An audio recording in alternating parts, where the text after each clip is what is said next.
Good morning. Thanks for joining me this Monday morning again.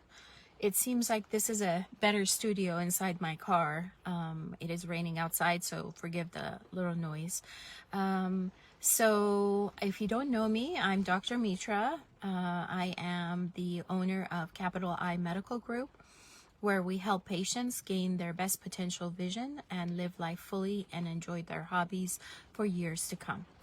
So every Monday morning, my tradition has been to discuss a question that has come up that my patients ask me frequently. And so today is in continuation of discussing droopy eyelid or heavy eyelid and what do we do about it. So that was last week, just kind of giving you a definition, and then a lot of times patients ask me, well, is this going to be covered by insurance or not? So that's a very good question. And just as a review, as far as what is droopy or heavy eyelids, so essentially you can have, this fold of skin that completely covers the lashes, or you can have the upper eyelid that comes down and covers the pupil or right at the edge of the pupil. That's ptosis. And depending on how bad it is clinically, that is what determines whether or not your insurance will cover it. So a lot of the insurances go according to Medicare criteria, even if you're not, Medicare age. So that means that there are set rules as far as how much this should be affecting your vision and your function, both just clinically looking at it, but also objectively.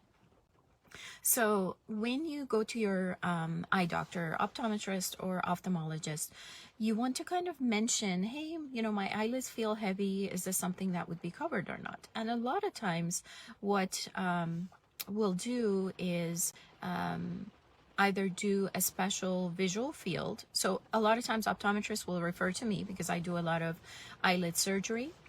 And once you come to my office, we set up a lid evaluation or a lid consult.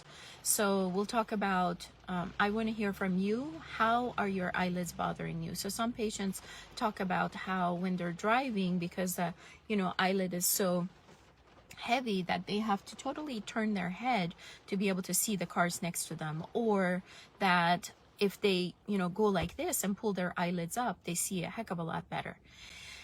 So, and then I will take some photographs of your eyes, straight on in the left gaze, right gaze, and kind of documenting how your eyelids look on the side.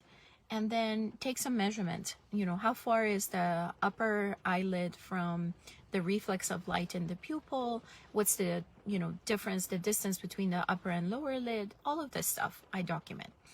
And then I have a pretty good idea at that point whether clinically this is something that would be medically necessary. So the next step will be to schedule a peripheral vision test. It's a special, peripheral vision test where you sit in the machine, one eye is covered, it's almost like a bowl in front of you. You rest your chin and you're just looking at the point of light in front, and the machine is going to show you lights all the way out to the periphery. So if my eyelids are heavy or droopy, there is no way I can see anything up here. Sometimes patients' eyes are so droopy that even straight ahead, there's a big part of the peripheral vision that's covered. So if the visual field shows up like that, so we do it without having, just you looking straight ahead. And then we do the same thing, eyelid taped up. So we have to notice a difference between taped versus untaped. And the amount of difference between the two has to be significant enough to match the Medicare criteria in order for this to be covered. At that point, we submit everything to the insurance company if it's non-Medicare. So if it's PPO or HMO, we can submit the photos, the measurements, and the visual field to the insurance company with the proper codes for surgery and see whether or not and wait for a response back. With Medicare, there is no submitting to them in order to get a response. So I have to be very sure And after 21 years, I have a pretty good idea of what may or may not be covered. Not guaranteed, but I have a pretty good idea.